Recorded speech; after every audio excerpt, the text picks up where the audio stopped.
it just he was seems trying like to save him. But, you know, you had this madman going, "Arr, arr!" You're like, oh, what Jesus. the fuck? It's another one of them, but he's loose. Let's go. And also, we find out earlier the reason why she was in trouble is because he got loose and she was feeding. Well, that was Roach. the thing. Yeah, she was feeding like basically in the earlier scene. Mommy comes in to get the plate the fork? And gets the plate and the knife, but there's no fork. And then like they're looking for it, and Alice doesn't know where it is, and she's like, "Well, how do you not know where it is?" And I'm like, "Bitch, if you drop something, you don't always know where it is." But whatever. And then, of course, Roach reaches out of because this whole house is like full of maze and underground ducts and shit like that. Like no house has ever been built. But you know, Fool hands her the fork, and she goes like, "Oh, you've been feeding that thing," and that's why she gets beaten because she was feeding the thing in the walls. Leroy and Fool meet back up, and he's just like, "Well, you thought Spencer was white before." Yeah. Well, because one of the things I loved about this is they played on the whole fact that Leroy should be dead. Because he goes upstairs, and Leroy's just lying there. And Fool keeps saying, like, Leroy, we gotta get out of here. Leroy! And he doesn't move. And he goes over to him, and he jumps. And jump scare. Like, what the fuck? Yeah, a simple jump scare, but he's just like, why were you lying like that? And he's like, I was trying to listen. Nope. Just like, well, I just found someone else lying, and they're not getting back up. Yeah. And that's Spencer is super dead. Yeah, he's dead to the nth power. He did not pass go. Did they kill him, or was it implied that he just died of a fright because of his hair? Scared to death. Yeah. That was, they definitely said that. They go out, they try to use the front door, electrified. Like you do. Wes Craven's a big fan of this. Yeah. You can't, and I know everyone's just like Home Alone. He did it first. Not in this movie, but he's done it first. So Prince comes running in. This is where Leroy dies behind the couch. He looks at Fool. Nothing. Sees Leroy, attacks. Leroy grabs Fool. Insane. Fool grabs the door. Yeah, and boom! Through Fool, through Leroy, through the doggy. Doggy goes down, and then. I thought they killed the dog. Straight up. So did I. But at the same time, the doggy. He's just doing his job. There's no way, because I guarantee you that dog weighs more than Fool. So if Fool wasn't dead, the dog sure as fuck wouldn't be. Yeah. So this is when Mommy comes home. And they're like, "Oh shit, she's back." Mm-hmm. And they go hide. Both Mommy and Daddy, right? Yeah. Leroy goes, "No, this is my hiding spot. Get out!" Every time. There's no room for you. It's just like, I'm 13 and like 3 feet tall. It's weird. There's plenty of room for me. Yeah, first of all, I can fit, dickhead. Second of all, it's so weird because sometimes Leroy's really looking out for Fool's best interest, and then other times he's like, "Fuck you, you little shit." It's so strange. So is this... This is about the time that Daddy starts sort of chasing them around. With his fucking super high-powered scoped guns. Yeah, he's got a bunch of guns. With laser sights and shit. He hasn't quite hit the fetish gear yet. He's just chasing... We're getting there. He's just chasing with a gun, trying to kill everybody. And then we get the usual horror trope of, you know, Fool is trying to be very, very, very quiet in a room while somebody outside fucking investigates. And, you know, nothing really comes of it kind of thing. And I think this is where... I think he shoots Leroy. Yep, Leroy is shot dead. And then this is where Roach grabs Fool. Yeah. And...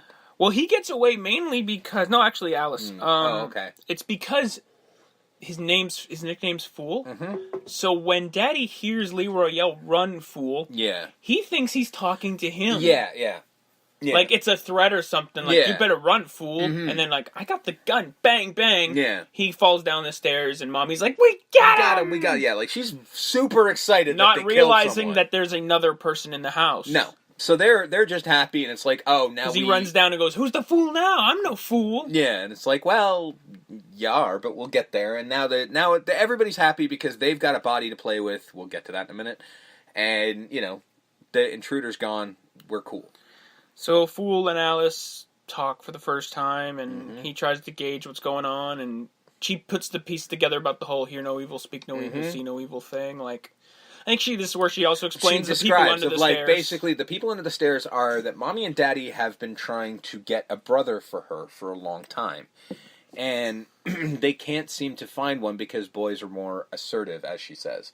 So they, they'll talk back, or they hear things they're not supposed to, or they see things they're not supposed to do. So what Mommy and Daddy do is they'll cut out the offending part. So they'll cut off a tongue, they'll poke out eyes, or they'll, I guess, deafen them somehow. But they chop never, off an ear or something. Yeah, they never really get to that point. But yeah, so that's how they do, and that's what the people under the stairs are, is they're the cast-offs, if you will. Why they don't just kill them, I don't know. So Daddy's going hunting for Roach, and this is where we get Gimp Daddy! Yeah. He is... Mr. Everett McGill is in head-to-toe fetish gear. Yeah. Out of nowhere. Yeah. Without warning. Yeah, he just pops up. He shows up and goes, woo! With a shotgun and full-on fetish gear. I'm like, Jesus, where does that... I know. A little heads up for the crowd, for the people at home, Wes Craven. You didn't ease us into this. He's just full-on, head-to-toe leather and studs, and big giant shotgun. Shooting holes in the wall. This is... He's Tex Avery. Yeah, he's gonna leave here, and he's gonna go to the fucking S&M joint in Nightmare 2. Like, this is his, this is his day. This is his outfit. Wes Craven breaks out the Gimp. Jesus. A little bit. So the cops come. Yeah, so the cops show up. Because they notice the van. Yeah, they notice. Who's been linked to B&E's. Exactly. So, unfortunately, Daddy has to lose the fetish gear. Yeah. And you can't come out and go, what seems to be the problem, officers? Well, the wife and I were having a little bit of fun time. No, they will investigate. They'd just be like, we need to come in because... If holy nothing fuck, else, it is like a Monday, dude. And it's the middle of the day. It's like Monday afternoon, and you're in fetish gear. I don't want to judge, but I'm gonna. But yeah, so they go out, and they're charming as hell. And... they're just like, we did see two shady individuals, but they left. They walked up the way there. They left the van and left. I'm like, why would they leave the van here and then walk somewhere else? Why wouldn't they just jump in the van? Why wouldn't they just, or try to rob this house that it's in front of? Yeah, but it's a weird... They're movie cops. They're Wes Craven movie cops as well, and we'll get to how stupid they can be when we cover The Last House on the Left. This is where they discover, because she sees the bear troop thing, and she's like, there's another one in the house. There's another one in the house, and that's when, they discover. So then Daddy gets into the fetish gear again. Gets Prince and sticks him into the wall. Yes, go. Well, because as they point out, is that it infuriates Daddy because he can't catch Roach. Roach is constant. He was one of the ones because he's got his tongue is missing. That's why he couldn't explain. And Roach has gotten out of the pen that he throws them in, and he's been evading them because he can't get out of the house. Because he can't get out of the house, but he can't. Daddy can't catch him. He's tried, but he can't catch him. Because the house is a maze. Yeah. In the walls. And Roach seems to know them really well. So Prince gets sucked on Roach, who goes back into the wall. We see that Alice has made dolls for all the fallen victims of Mommy and Daddy. So he sees one of Leroy. Like, I'm just like, how fast does she make these fucking things? That dude just died about an hour ago, maybe? Tops? Yeah, but what else has she got to do? I guess. This is probably all she does. The minute she saw him enter the house, she's like, he's like, dead, I'm just going to start sewing. Yeah. Because there was already one of Spencer as well. So it's like, as soon as a meter man or some delivery man or somebody guess is she even probably started making one of Fool. But he didn't get in the house originally, so she probably stopped. So Mommy and Daddy throw Fool away, basically. Yeah. They throw Leroy into the hole. Yeah. Where I guess he's to be eaten. No, not yet. They give them in pieces, remember? Oh, right. So he's him in just the hole there just for to be cut off safekeeping. for later. Yeah. And they fucking, like, hog tie Fool to a post. To, I think, be eaten. Yes. This is where, now that Fool is strapped to the post, this is when Daddy starts chopping up Leroy. Yeah. And very brutally. Yeah. And throwing pieces of meat to the people under the stairs, as well as eating some himself. Oh yeah, he's like, one for you and a one for me. And he turns around and again, like, these people are played off as buffoons, but then you turn around and his face is covered in blood and he's chewing on meat. Well, and you're like, that's fucked up. Is not a small man. No. He as described by Fool, the size of Detroit. Yeah. And I will say this. Everett McGill looks like you took a normal-sized human being and Stretch Armstronged him. He just looks like somebody stretched him. He really does. He's about 6'8", right? 6'8", yeah, something like that. He's a big boy. He's a large man. He's a big boy. Yeah. So when you see that, deranged, yeah. blood on his face, and you're a 13-year-old boy who just saw, I guess, your friend in Leroy get not only shot, but eaten? You're not having a good day. No. So he gets put in the pen with the people under the stairs. Mm-hmm.